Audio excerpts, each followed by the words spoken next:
guys, welcome back to my channel. In my sleep training video, I mentioned that we were co-sleeping and a lot of you had said like, oh, please make a co-sleeping video. We'd love to just know a little bit more about it and know what you're doing. I want to say that I found originally when I was looking up co-sleeping on YouTube, I found a video by a girl, I can't remember her name to be honest, but I'm gonna link it down below because she broke it down and she was so eloquent in how she explained the different types of co-sleeping, and I'm gonna do my best now to summarize that, but she really went into depth and I thought that her video was so well organized and it was just such a great resource. So again, I'm gonna link that down below.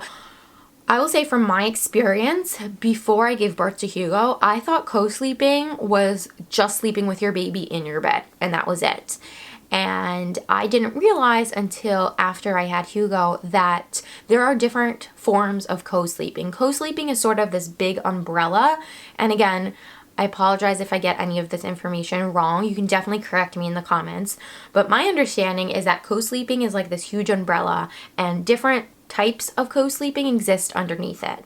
So the idea is that when you say you're co-sleeping, it means that your baby is sleeping in the same room as you, somewhere in the same room as you. If you're bed sharing, that's different. And that's actually what we're doing. I keep saying co-sleeping, which isn't wrong, but we're doing bed sharing. Hugo sleeps in the bed with us. A lot of people, and what we tried initially, and what I initially really was hoping for, was that Hugo was going to be sleeping in a bassinet right next to the bed. And there's probably a specific name for that. Again, check out that girl's video because she definitely knew the name for it.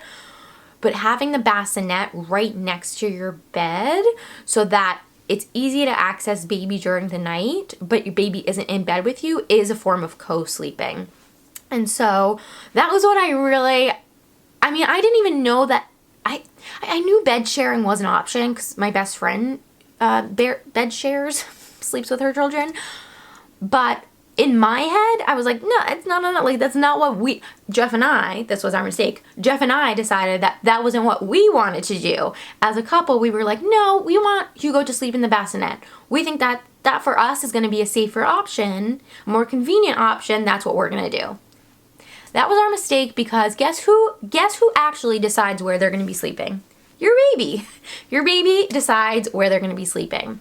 So it actually started in the hospital. When Hugo was born, and I will never forget this, he was sleeping in his bassinet the first night and he kept waking up every few hours for feedings. But I remember every time I put him back down in his bassinet flat, he would start screaming. And at one point the nurse came in and she adjusted the bassinet, or adjusted the plastic thing he was in, tub, so that it was upright or was on an angle. And the second night, again, every time I put him down, he would start crying, even with the tub on a bit of an upright. And so at one point I was like, you know what? I'm just going to take him. I'm going to let him sleep right in the crook of my arm. It'll be fine. I was upright. At that point, come on, it wasn't like I was going to be sleeping really at any point, and he was feeding every 2 hours. So he was feeding on me, and then I would close my eyes, let him close his eyes, and then again, every 2 hours or every 90 minutes, really, I would put him on my boob. And I remember thinking okay, this is how he prefers to sleep, but it was a fleeting thought. We got home, those first few nights, I remember thinking what are we gonna do? Every time I put him down in the bassinet on his back, he would start screaming. And I tell you guys, we tried everything those first few nights. On top of course, me just recovering from this very traumatic labor experience and us as a couple adjusting to a newborn baby. We now had a newborn baby who didn't want to sleep flat on their back in the bassinet. And we came to a crossroads, and I'm sure a lot of parents come to this crossroads where you think but oh my God, I can't bring that baby into bed with me. They always, the SIDS, and I kept having SIDS in my head. my baby's gonna die, I'm gonna suffocate my baby, I'm gonna smother my baby, I can't bring the baby into the bed, the baby has to stay in the bassinet. So we tried everything, different types of wraps, the swaddles, we tried not swaddling, we tried the halo sleep sack, we tried no sleep sack, like anything and everything we could. The only place he wanted to sleep was on my chest. So eventually I was like, you know what, I don't even care. At this point, we were probably a few weeks in. I was trying to recover, so sleep deprived. At this point I was like, you know what, he's gonna sleep on my chest. So for the first 3 months, he slept. I went to bed when he went to bed. He slept on my chest. We would wrap him, we would swaddle him, I would put him right here, and that's where he would sleep. And every time he would wake up to breastfeed, all I needed to do was lift him, put him to my boob, and then when he was done, put him back onto my chest. And that was the only way he would sleep. So after about, that 2-month period, we realized that we were no longer going to be using the bassinet. We got rid of the bassinet. We still weren't, it's funny because we still weren't convinced that we were going to be bed sharing. But at that point we were, right? Like at that point I was sleeping with him. We created like this crazy barrier around me. Not that he was going to, and I think that's such a huge fear for most people who bed share, that their baby is going to suffocate. And listen, like there have been tragedies and there have been babies who have suffocated. That's why there is even that, recommendation not to bed share with your children, or at least not to do it with a lot of pillows and blankets, because that has happened. And so that was always in the back of my head. I wasn't sleeping. That really is what it boils down to, was I just wasn't sleeping. There was no opportunity, really, for me to go into a deep enough sleep that I was going to forget that he was there or like roll onto him. That was never going to happen. So that was like a huge thing for me. If you think that you are going to be sleeping deep enough that might be an issue for you, or that your partner is going to be sleeping deep enough, move enough during the night that would be an issue, I would say then try to reevaluate where your baby's going to be sleeping, how your baby's going to be sleeping. But for us, that was never going to be a problem, or it wasn't a problem. I can look back now with 20/20 vision. I was still nervous about it, 1,000%. I was still nervous about it, but because I was nervous about it and because I wasn't sleeping because he was waking up all the time, it wasn't going to be a problem for us. So eventually, he was breaking out of his swaddle, so we had to transition him into a sleep suit. And this happened, I want to say around 3.5 months. And we transitioned into the Baby Merlin's Magic Sleep Suit, which was a lifesaver for us. Hugo had a really bad startle reflex. So we thought, you know what, let's transition to the crib. Let's just try, because if we don't try now, it's never going to happen. That crashed and burned for us. Oh my gosh, it was terrible. If you didn't watch my sleep training video, I will link it down below. It didn't work. And it makes sense, right? Like he was used to, for 3 months, sleeping with mom, sleeping in mom and dad's bed. I don't know. My whole take on it in a nutshell was I don't think he was ready. And by the 4th night of him just screaming, our emotional reserves were depleted. I didn't have the armor anymore to do it. And we stopped. We brought him back into bed with us. And ever since, he has been sleeping in between us. We recently transitioned him out of his sleep suit. He's 6 months old. And now he goes to sleep in the little like footsie onesie pajamas. And he's still sleeping in between us. So I'm going to just talk really briefly. I touched on it during like all that rambling of the different ways that you can co-sleep. So you can co-sleep with a baby in a bassinet in your bedroom. Not necessarily like pushed up against your bed. You don't have to. We had the halo bassinet that did actually push up to our bed. Some people also have a like 3-sided, almost crib style that attaches to the bed that is sort of like a bassinet, but is open on the bedside so that your baby is still technically, I guess you could say, like sharing your bed with you, but they are just removed. They're in their own little safe spot. So again, if you're worried about rolling on top of them or suffocating them, you don't have to be. They're in their own little safe section. So that's considered co-sleeping. Having your baby just in your room in general. So see how we have a crib back there? We don't use it, but the crib back there, if Hugo were sleeping in it, again, that's still considered co-sleeping, even though he's back there in the crib. If he were in the crib in his own bedroom, then technically that's not considered co-sleeping. I don't know like who makes the rules or if I got any of that right, but that's my idea of like what co-sleeping is.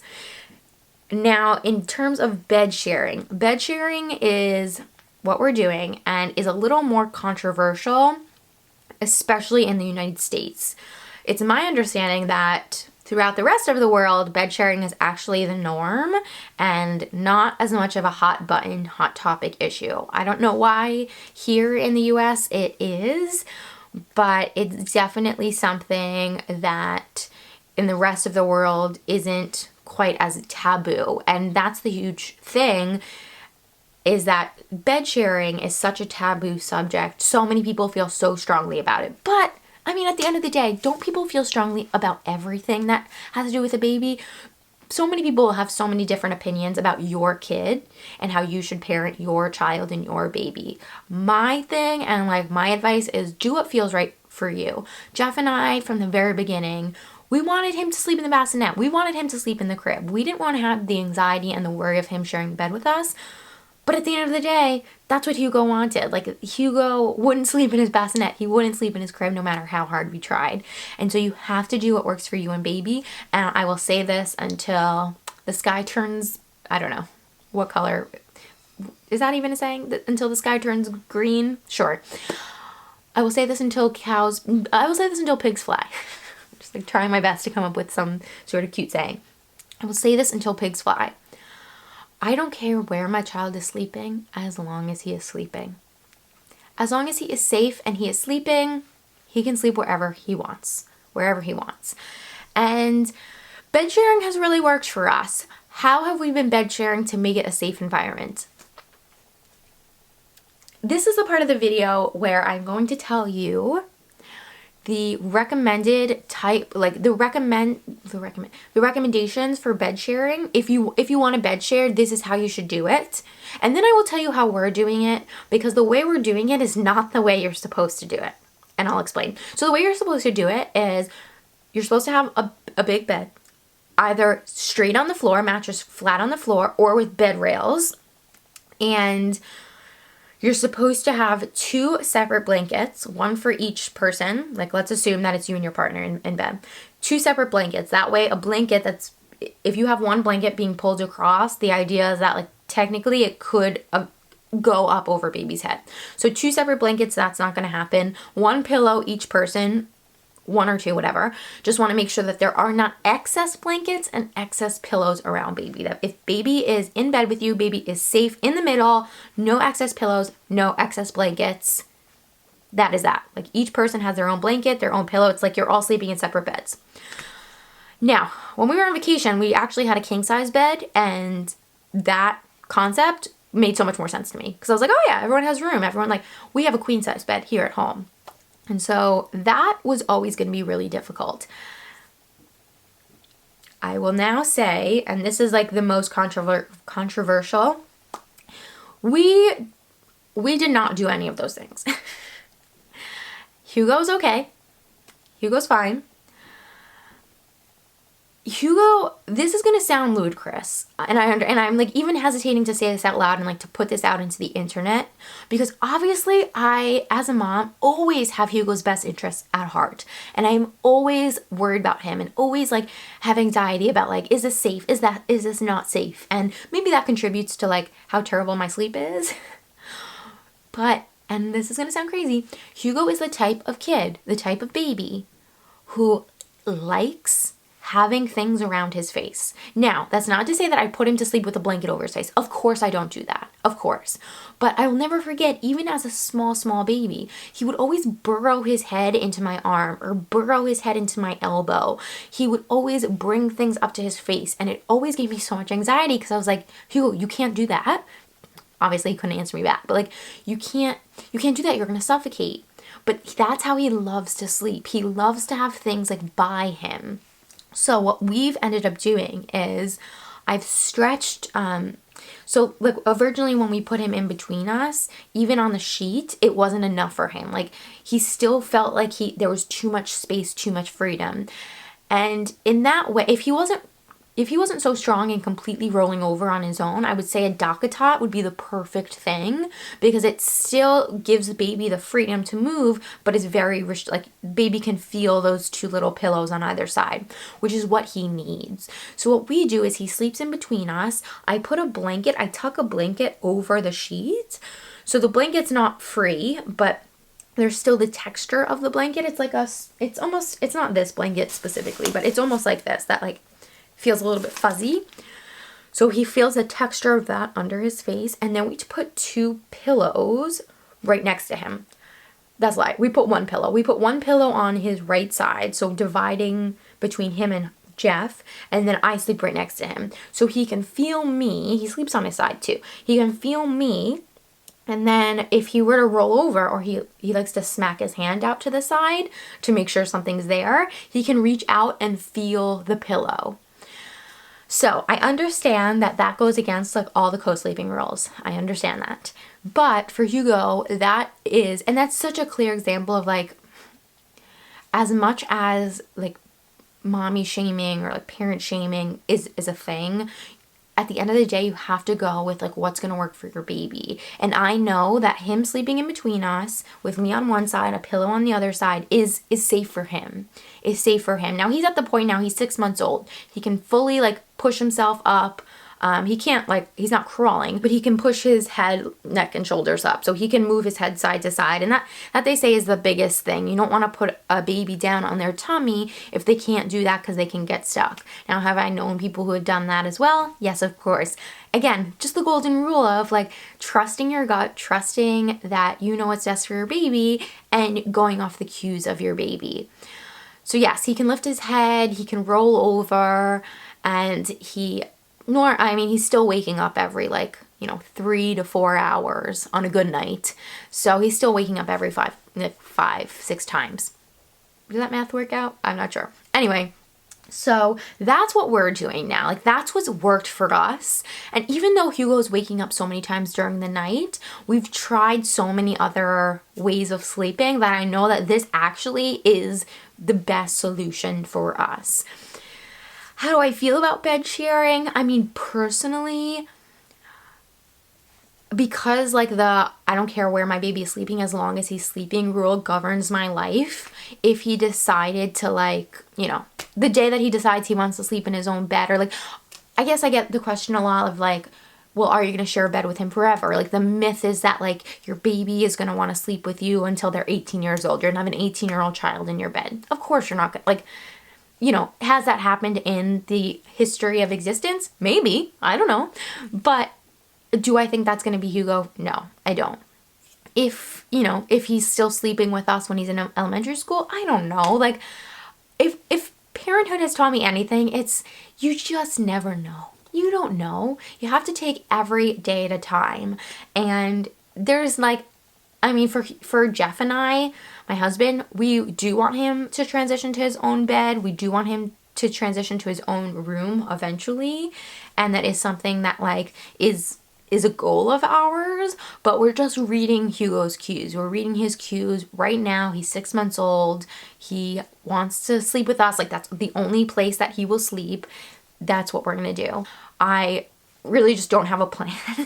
I really don't have a plan. I'm just doing what's working for us right now.